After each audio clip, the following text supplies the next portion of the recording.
সত্যজিৎ রায়ের লেখা বর্ণান্ধ এটা শুধু একটা ছোট গল্প না, তার থেকে অনেক বেশি কিছু। এটা এমন একটা গল্প যার শিল্পের কথা বলে এক অপূরণীয় ক্ষতির কথা। চলুন আজ এই মর্মস্পর্শী কাহিনীর গভীরে যাওয়া যাক। একবার ভাবুন তো, একজন চিত্রকর যার পুরো জগৎটাই রং দিয়ে তৈরি, যার ক্যানভাসই হলো জীবন, তার জন্য সবচেয়ে বড় দুঃস্বপ্নটা কি হতে পারে? এই প্রশ্নটাই কিন্তু গল্পের একেবারে মূলে রয়েছে। গল্পের শুরুটা হচ্ছে প্রায় 10টা বছর পর। একটা লম্বা নীরবতা ভেঙে গল্পের কথক যিনি আমাদের গল্পটা বলছেন, তিনি হঠাৎই একদিন কলকাতার রাস্তায় তার অনেক পুরনো, প্রায় হারিয়ে যাওয়া এক বন্ধুর মুখোমুখি হন। তো সেদিন কথক বেশ ফুরফুরে মেজাজে ছিলেন।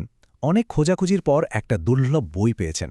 বাড়ি ফেরার পথেই হঠাৎ তার চোখে পড়ল কুঁজো হয়ে খুব ধীরে ধীরে হেঁটে যাওয়া একটা লোককে। কেমন যেন চেনা চেনা লাগল, কিন্তু মানুষটা একদম অচেনা। আর এই যে দেখাটা হলো, সেটা যে কি ভয়ঙ্কর একটা পরিবর্তন সামনে নিয়ে এলো। যে বন্ধুকে তিনি চিনতেন, সে ছিল একেবারে প্রাণোচ্ছল, জীবন শক্তিতে ভরপুর। আর 10 বছর পর এই যে মানুষটা সামনে দাঁড়িয়ে, সে যেন তারই একটা ছায়া, শীর্ণ, বিষণ্ণ, একদম নিভে যাওয়া একটা চেহারা। কিন্তু কেন এই পরিবর্তন? কি এমন হয়েছিল মানুষটার সাথে? এই উত্তরটা পেতে হলে আমাদের একটু অতীতে ফিরে যেতে হবে। দেখতে হবে কেমন ছিল তার সেই হারিয়ে যাওয়া জগৎটা। কলেজের সময়টাতে ওরা দুজন ছিল যাকে বলে হরিহর আত্মা, দুজনের শিল্পের পোকা। তবে তার বন্ধুটি ছিল এক কথায় যাকে বলে জিনিয়াস, অসাধারণ প্রতিভা।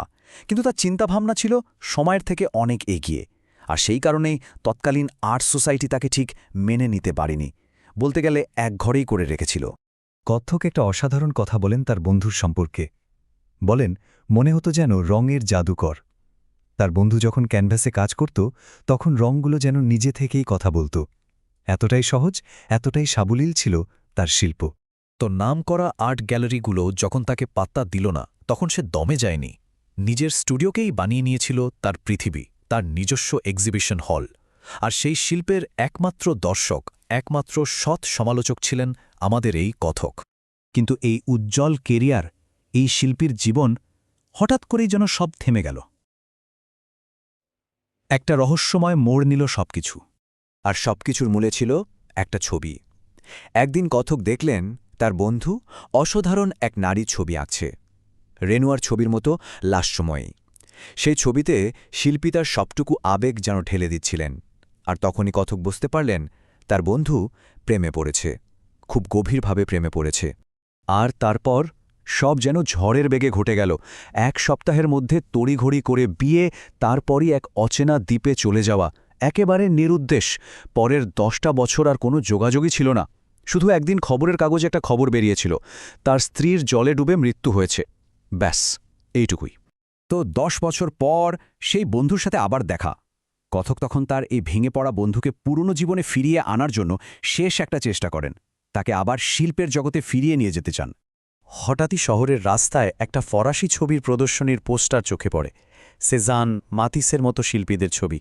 কথকের মনে পড়ে যায় কিভাবেই তারা ঘণ্টার পর ঘণ্টা এইসব ছবি দেখে মুগ্ধ হয়ে থাকত। তার মনে হলো হয়তো এই ছবিগুলো দেখলে বন্ধুর ভেতরের শিল্পী মনটা আবার জেগে উঠবে। গ্যালারির ভেতরে ঢুকে তো কথক একেবারে পুরনো দিনে ফিরে গেলেন। চারিদিকে কি অসাধারণ সব ছবি, রঙের সেই খেলা, সেই গভীরতা। তিনি একেবারে মুগ্ধ, আত্মহারা হয়ে ছবি দেখছিলেন। কিন্তু ঠিক তখনই তার একটা অদ্ভুত ব্যাপার খেয়াল হল। এতক্ষণ ধরে এত কিছু দেখছে, অথচ তার বন্ধু একটিও কথা বলেনি, একটা শব্দও না, একেবারে পাথর হয়ে চুপ করে আছে। কথক যখন বন্ধুর দিকে ঘুরলেন, তার বুকের ভেতরটা যেন হিম হয়ে গেল। বন্ধুর মুখটা ফ্যাকাশে, নিষ্প্রাণ, আর চোখে এমন এক করুণ গভীর কষ্ট। কথকের মনে হল বন্ধু হয়তো এখনই জ্ঞান হারিয়ে পড়ে যাবে। গ্যালারি থেকে বেরিয়ে সন্ধ্যের অন্ধকারে অবশেষে সেই 10 বছরের জমাট বাঁধা নীরবতা ভাঙল। আর বেরিয়ে এলো এক ভয়ঙ্কর সত্যি।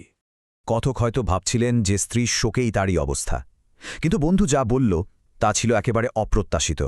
সে বলল তার স্ত্রী খুব খারাপ একজন মহিলা ছিল। তার মৃত্যুতে সে কষ্ট পায়নি, বরং স্বস্তি পেয়েছে। আসল ট্র্যাজেডিটা শুরু হয়েছিল স্ত্রীর মৃত্যুর কিছুদিন পর।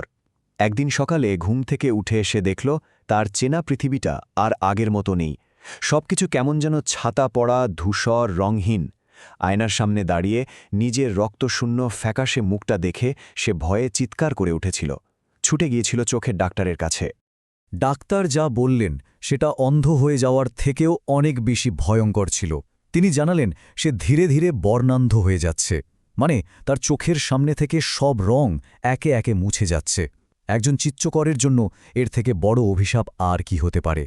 আর গল্পের শেষে তার বন্ধুর মুখ থেকে যে কথাটা আমরা শুনি সেটাই আসলে এই গল্পের সবথেকে বড় ট্র্যাজেডি। সে বলে, রঙই তো আমার ভাষা।